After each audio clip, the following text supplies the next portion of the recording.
Recording studio Ekangar सराय।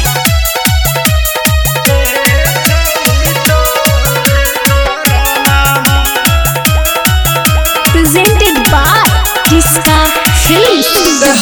School में खिलल नामा गे छौड़ी तोरे करानामा हेड मास्टरवा मारवा गे छौड़ी तोरे करानामा स्कूल में खिलल नामा गे छौड़ी तोरे करानामा।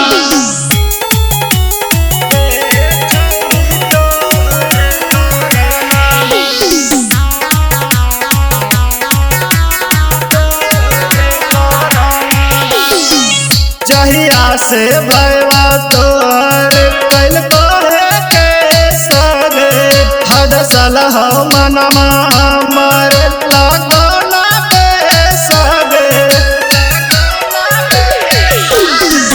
जहिया से भैया तोर कैल कहे के सगे हद सलह मनमा हमर लगना के सगे। छौड़ी डारल कमनामा ढुकत नाव खानामा के छौड़ी तोरे करानामा। स्कूल में खिलल नामा गे छौड़ी तोरे करानामा।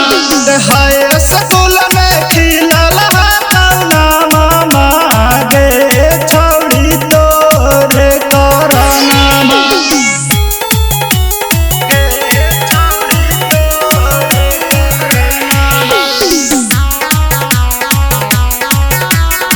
जिसका रिकॉर्डिंग स्टूडियो एकंगर सराय। कहीं जिंदगी अस छौड़ी तू हमर खेला गे तोरे चाकर में एक दिन चल जाए लगे। कहीं जिंदगी अस छौड़ी तू हमर खेला गे तोरे चाकर में एक दिन चल जाए लगे। अगर राजा धनिया गाना गे छौड़ी तोरे करानामा गे छौड़ी तोरे करानामा। स्कूल में खिलल नामा गे छौड़ी तोरे करानामा। स्कूल में खिलल नामा गे छौड़ी तोरे करानामा। जिसका रिकॉर्डिंग स्टूडियो एकंगर सराय।